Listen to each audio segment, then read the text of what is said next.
Hi everyone, good morning. അപ്പോൾ ഇത് Sunday morning. അപ്പോൾ ഞാൻ ഇന്ന് ബ്രേക്ക്ഫാസ്റ്റിനുള്ള കാര്യങ്ങളൊക്കെ നോക്കുകയാണ്. അപ്പോൾ ബ്രേക്ക്ഫാസ്റ്റ് അപ്പമാണ് കേട്ടോ. അപ്പത്തിന് ബീഫ് കറി ആട്ടോ റെഡിയാക്കണത്. അപ്പോൾ അതിനുള്ള മസാലകളൊക്കെ ഞാൻ റെഡിയാക്കി എടുക്കുകയാണ്. ബീഫ് വേവിക്കുന്നതിലേക്ക് നമ്മൾ ഉരുളക്കിഴങ്ങ്, സവാള, ഇഞ്ചി, പച്ചമുളക്, കറിവേപ്പിലൊക്കെ ഇട്ട് കൊടുക്കുന്നുണ്ട്. പിന്നെ മസാല പൊടിച്ചിട്ട് കൊടുക്കുന്നുണ്ട്. അങ്ങനെ ഉപ്പ് ഇട്ടിട്ട് എല്ലാം കൂടി മിക്സ് ചെയ്തിട്ട് ഒന്ന് സ്റ്റൗവിലേക്ക് വെച്ച് കൊടുക്കുകയാണ് കേട്ടോ. പിന്നെ ഇതിലേക്ക് ഒരു തക്കാളി ഇട്ട് കൊടുക്കുന്നുണ്ട്. അങ്ങനെ 5-6 വിസിലൊക്കെ കേട്ടപ്പോൾ ബീഫ് റെഡി ആയിട്ടുണ്ട് കേട്ടോ. ഇനി ഞാൻ സ്റ്റൗവിലേക്ക് ഒരു ചട്ടി വെച്ച് കൊടുത്തിട്ടുണ്ട്. അത് ചൂടായപ്പോൾ കുറച്ച് വെളിച്ചെണ്ണ ഒഴിച്ച് കൊടുക്കുകയാണ്.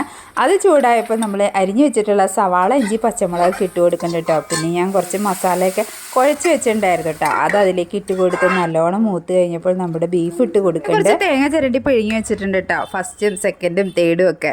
അപ്പോൾ അതങ്ങനെ ഓരോന്നായിട്ട് ഒഴിച്ച് കൊടുക്കുകയാണ്. അങ്ങനെ നമ്മുടെ ബീഫ് കറി റെഡി ആയിട്ടുണ്ട് കേട്ടോ. അപ്പോൾ ഇവിടെയൊക്കെ ബീഫ് മപ്പാസ് എന്നാണ് പറയണത്. നിങ്ങളൊക്കെ എന്താ പറയല്? ഇന്നത്തെ വിശേഷം ഇത്രയൊക്കെ ഉള്ളൂ കേട്ടോ. ബൈ.